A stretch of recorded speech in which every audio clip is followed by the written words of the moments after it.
Okay, how's it, Chase? Welcome to another lesson. We are on section 7.5, which is integrals of trig functions. Okay. So basically what we're going to do here is take a look at how to integrate sine x and cos x. Okay? Ooh, excuse me. Okay. So they start off here with example 18.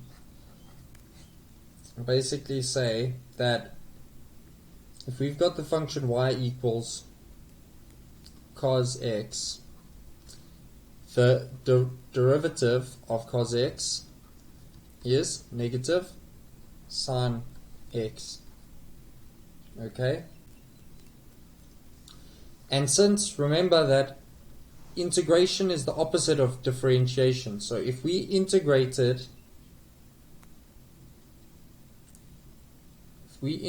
sine x, so therefore the integral of sine x dx is equal to negative cos x. Okay, and the integral of negative sine x is cos x, because if we integrate that, we go back to the original function. So you integrate the derivative, you get back to the original function. So if we've got negative sine x and we integrate it, we get cos x. And don't forget your plus c. Okay, and yeah, by similar logic, the integrals that we have are the integral of sine x dx is equal to negative cos x plus c, and the integral of cos x dx equals sine x plus c. Okay?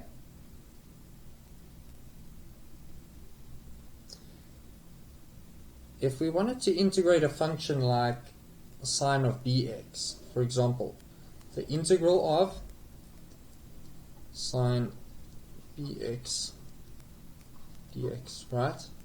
If we had to do an integral like this, it becomes a bit more tricky because here it's no longer an x, so we can't just apply these rules. But we can do it by substitution.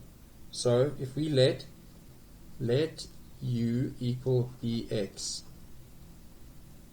right, then du by dx is equal to b. Okay, and if we substitute in our u there, because we've done u substitution now, so the integral of sine u dx.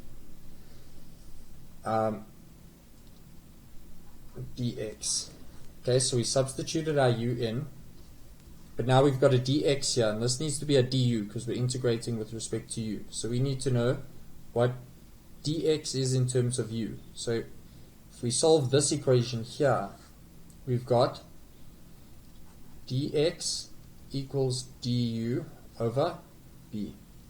So this becomes the integral of sine u dx is equal to du over b. Du over b, which is equal to 1 over b, the integral of sine u du. Okay, now we can integrate it. So 1 over b times the integral of sine is negative cos u.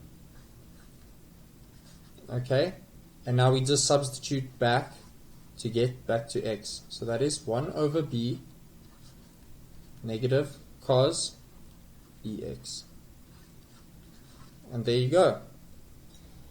So that is just how we would do it by substitution, because as you see here, the x in this formula would have to be by itself. It can't have a b in front. So we just did a u substitution to get to that. And they give it in your book here. It looks like it'll be given to you in your formula sheet.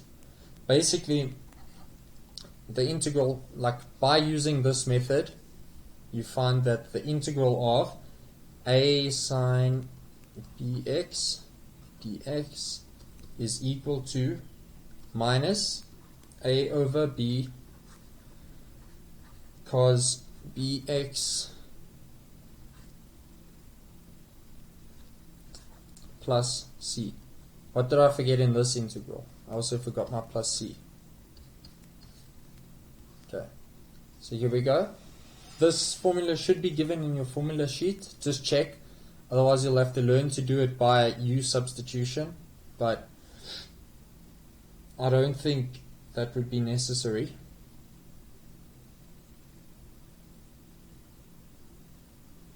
Okay. And then we've also got the integral of a cos bx dx is going to be equal to a over b sine bx plus c.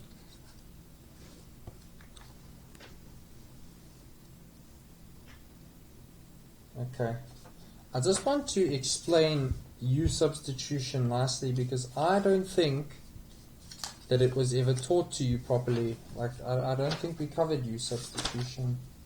No. Okay. So I used u substitution above, but I never really explained it properly. So let's just open a new sheet and I'll explain u substitution. Now this is, I don't think this is explained explicitly anywhere in your book. You can also check out Khan Academy for a nice explanation of u substitution, but I'm going to explain it here for you. So u substitution for integration.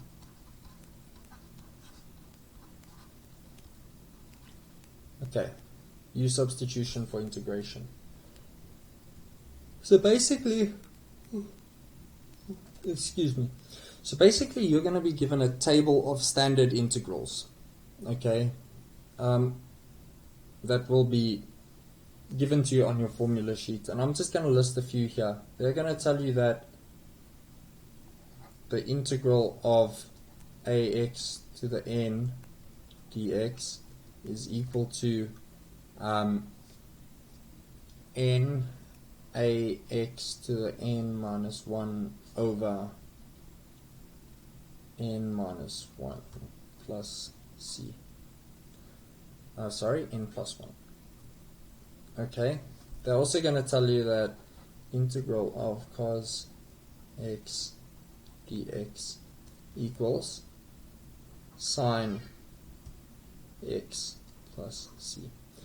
Okay, but what happens if you're given an integral that you can't solve, one that doesn't meet any of these basic forms? For example, like the one we did earlier.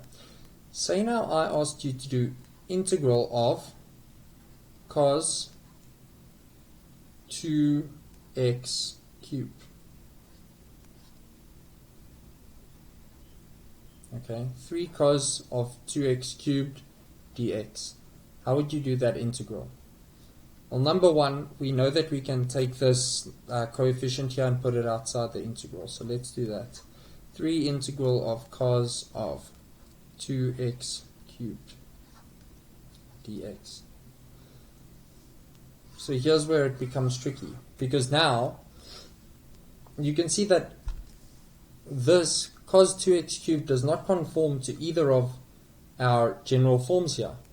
Of course, in your exam you'll be given more, and there'll be more forms to check, but here you'll see that, oh, excuse me, I'm yawning now. Okay, you'll see that this cos 2x cubed does not actually conform to any of these general forms. So we've got cos, and we've got a cos here, but in the brackets it had to be an x to meet our general form, and now we've got 2x cubed. That doesn't work. But can you see that we've also got here an ax to the n, which does conform. Okay, doesn't matter. Here's our outside function, and it's cos of 2x cubed, and we need it to look like this, cos of x, in order to be able to integrate it. So basically what you do with u substitution is, if you see a function that you could integrate, but there's something inside that you can't like, that doesn't conform to the natural form, you can substitute this with a u.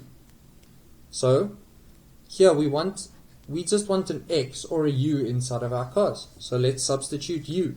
So we're going to say let 2x cubed equal u. Okay? And we substitute that in. So 3 times the integral of cos of u dx. You see now it matches our general form. We've got cos with a variable by itself inside. Okay, but we can't integrate because here we've got a u and there we've got a dx. So we need to change this to a du so that we can integrate with respect to u. So how are we going to do that? Well, earlier we said, I'm going to do it in a different color. Let 2x cubed equal u. Now we're going to take du by dx. Don't ask me why, this is just how you do u substitution.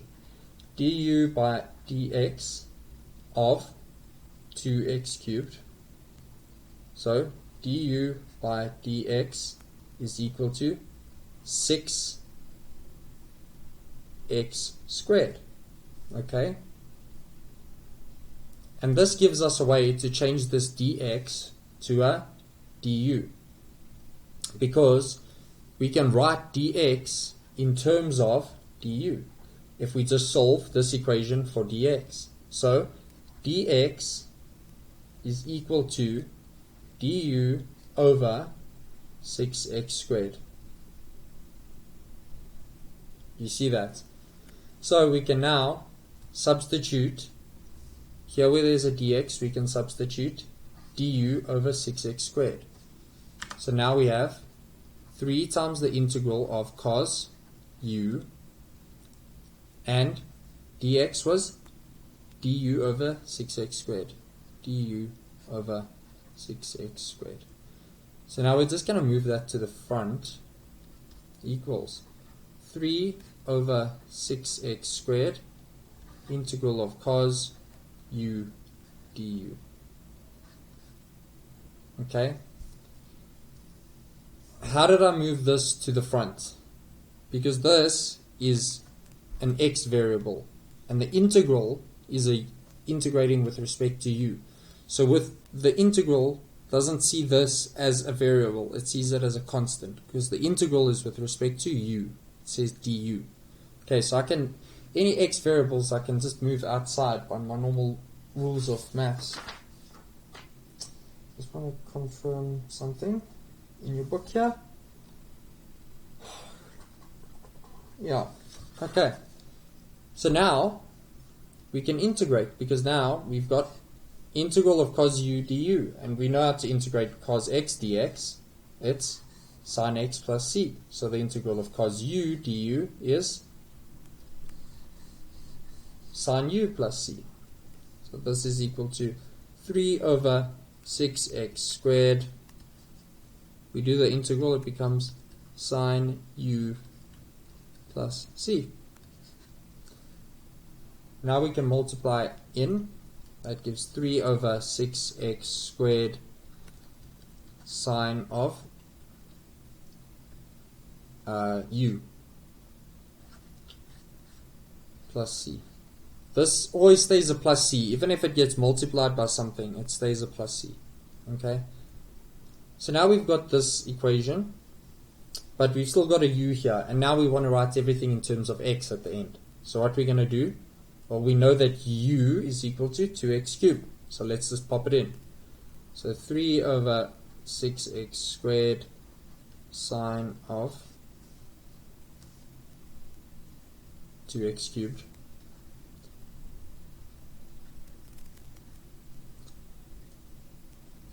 plus c. And there you go. That's integration by substitution. If you're looking for more detailed of an explanation, you can go check out the Khan Academy website. I think he's also got additional videos on how to do u substitution quite nicely. It's quite a tricky one to explain, but it just takes a bit of practice, this u substitution. And it's gonna come up again now in this next section that I'm gonna cover for you. Okay, so the next one is section 7.5. Wasn't the previous one 7.5? They've obviously... Okay, anyway. 7.5, integration of e to the x 1 over x and a to the x. Okay.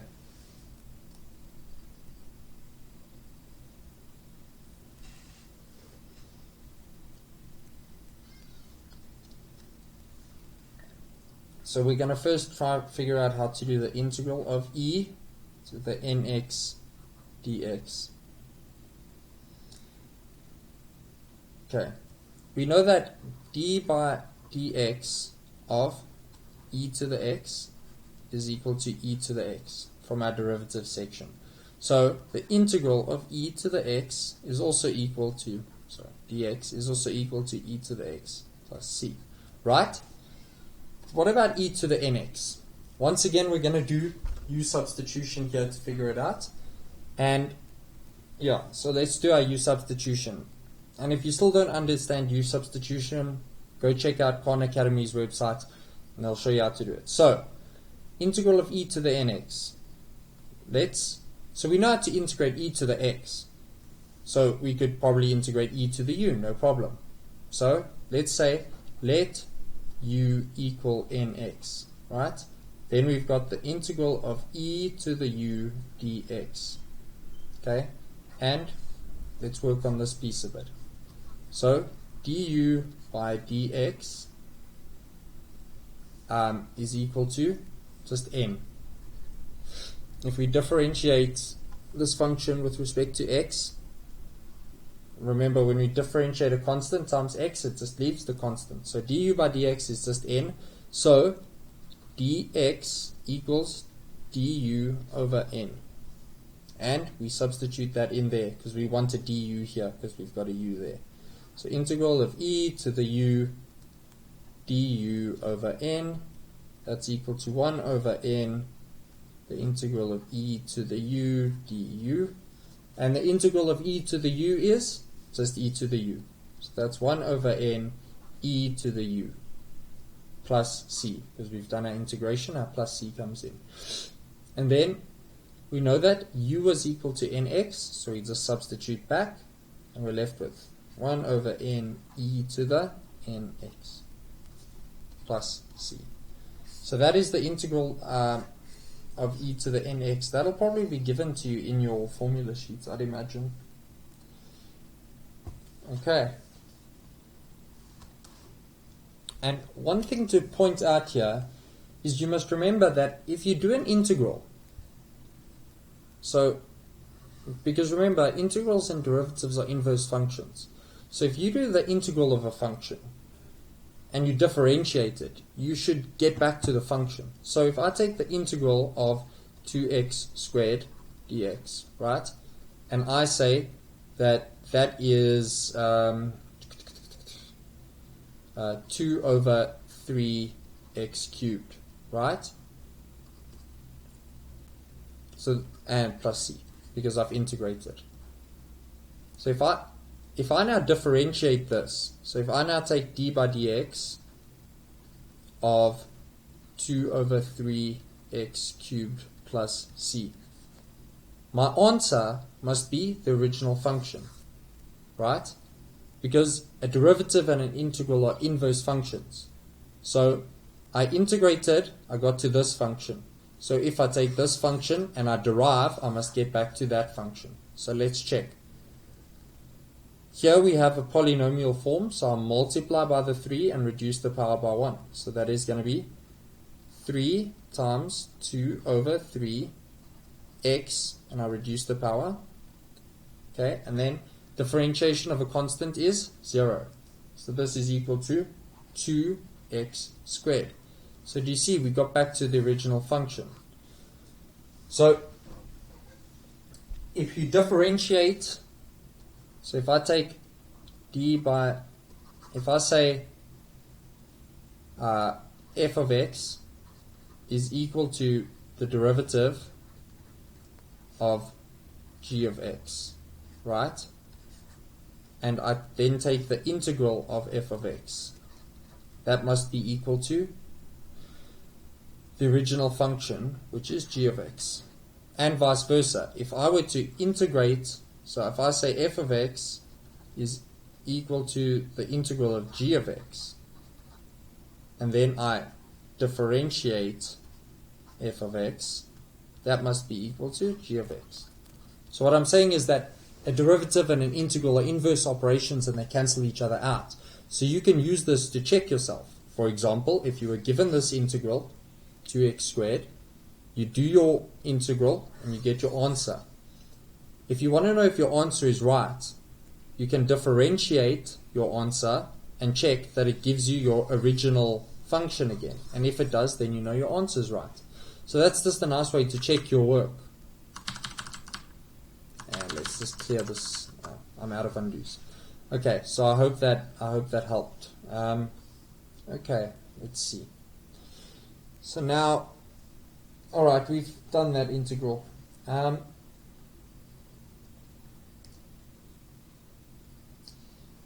next one is the integral of a to the x dx. Okay. We know that the derivative of a to the x, a to the x is equal to a to the x ln a, right? That's from our differentiation section. A to the x ln a.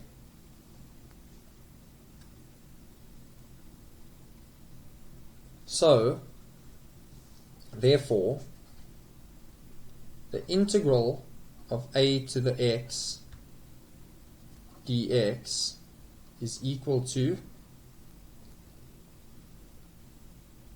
what? Well, I differentiated a to the x and I end up with a to the x ln a. So what if I integrate only a to the x?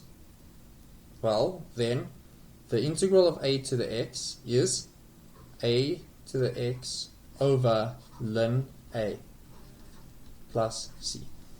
Okay? Do you see what I did there?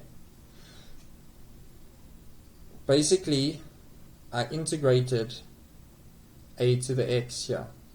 But I know that if I differentiate a to the x, I get a to the x ln a. So if I integrate a to the x, I get, so if I just integrate this part over here, then I get a to the x, and I need to take that across and divide. So integral of a to the x is a to the x over ln a plus c. Okay, so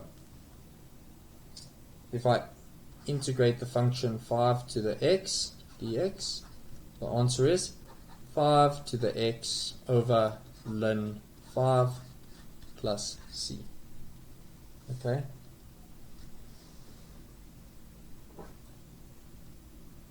We can also do a to the nx.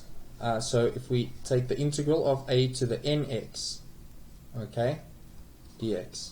Now here we know how to integrate a to the x, but a to the nx we're going to have to do substitution. So we're going to say let u equal nx. Okay, and as with all u substitutions, let's do our derivative.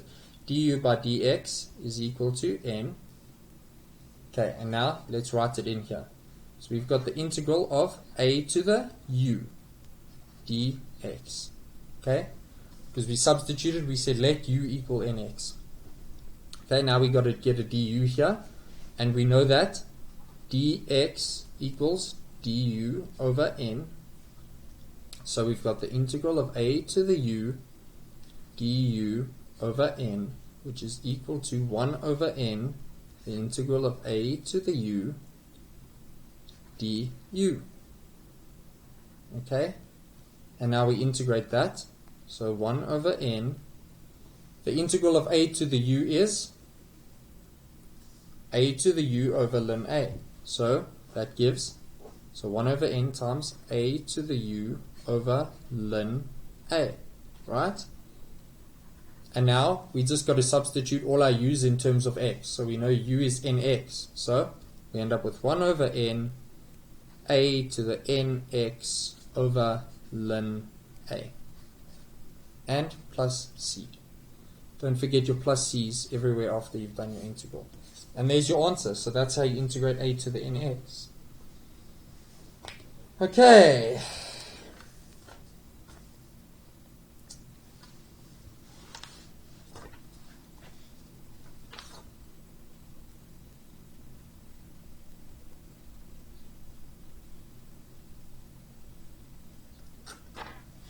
Alright.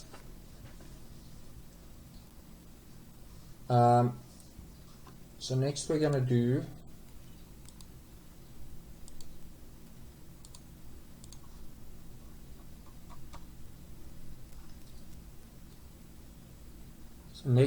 quickly do the integral of 1 over x.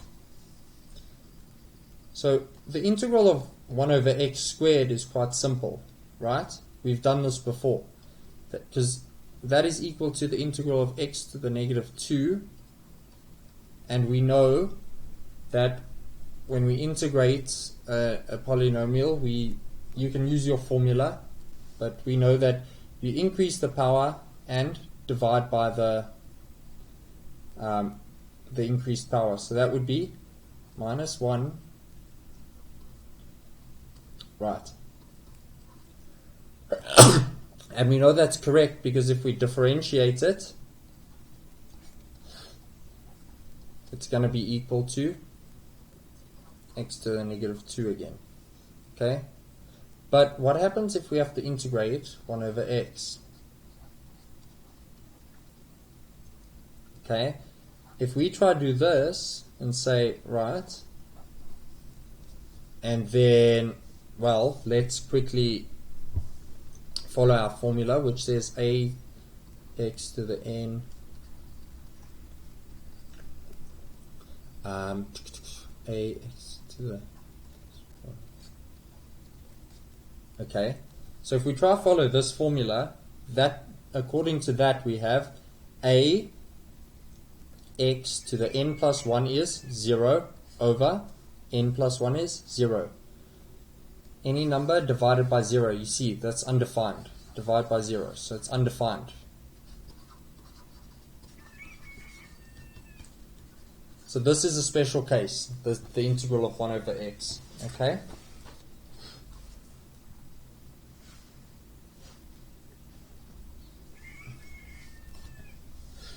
Remember that integration is the inverse of differentiation. Okay? So, what function when differentiated gave 1 over x?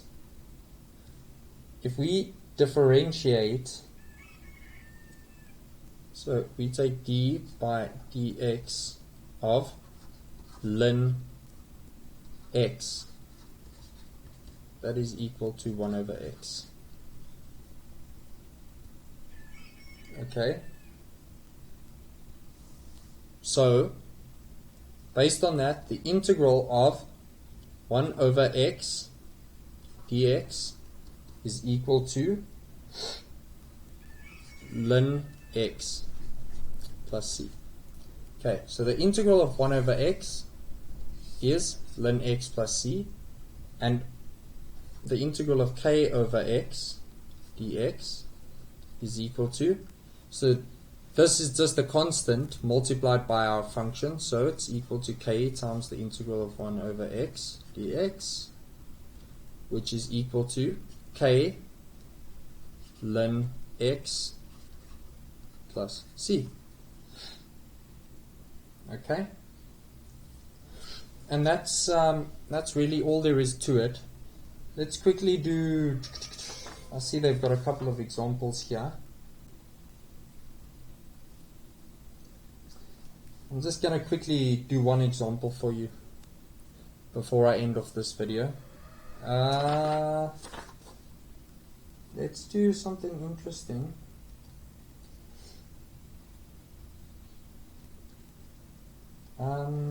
What's a nice one?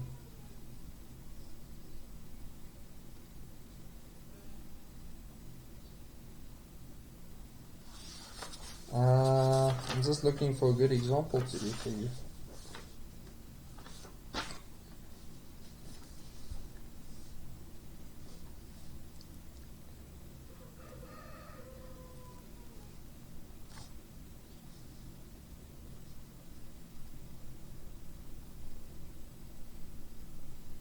Okay, what happens if, let's do this example, which is EG 28, page 7-15. Right. The integral of 25 over x squared plus 1 over 2x dx. Okay, the first thing that we're going to use is the property of addition and subtraction of integrals, which means we can rewrite it as 25 over x squared dx plus the integral of 1 over 2x dx. So we just split everything up. Next, we know that we can take any constants that are multiplying by our term and put it outside. So 25 times the integral of 1 over x squared dx plus 1/2 the integral of 1 over x dx. Okay? Right, now how do we integrate this? We know how to integrate 1 over x squared, right? Because we can write it like this. 25 integral of x to the minus 2 dx plus 1/2 integral of 1 over x dx. We also know that. Hello? Sorry, I just had someone at my door. Right, so now we can follow our formulas. Our first one is that the come on, man. Okay. The integral of ax to the n dx is equal to ax to the n plus 1 over n plus 1. Right? So this first one is in the form ax to the n, right? So we get 25, the integral of ax to the n is ax to the n plus 1. So that is x to the minus 1 over n plus 1 is minus 1 dx plus 1/2. What am I doing? That was wrong. Okay, so we integrate it, so it gives, you don't keep the integral sign in after we've integrated. Right? And that gets a plus c, and then we've got plus, so that's our first integral over here, plus the integral of 1 over x is ln x. So that's 1/2 ln x. And we don't need to put another plus c here, because plus c equals plus c. In integration, when you're doing integration, because it's just an arbitrary constant. So let's multiply everything out. 25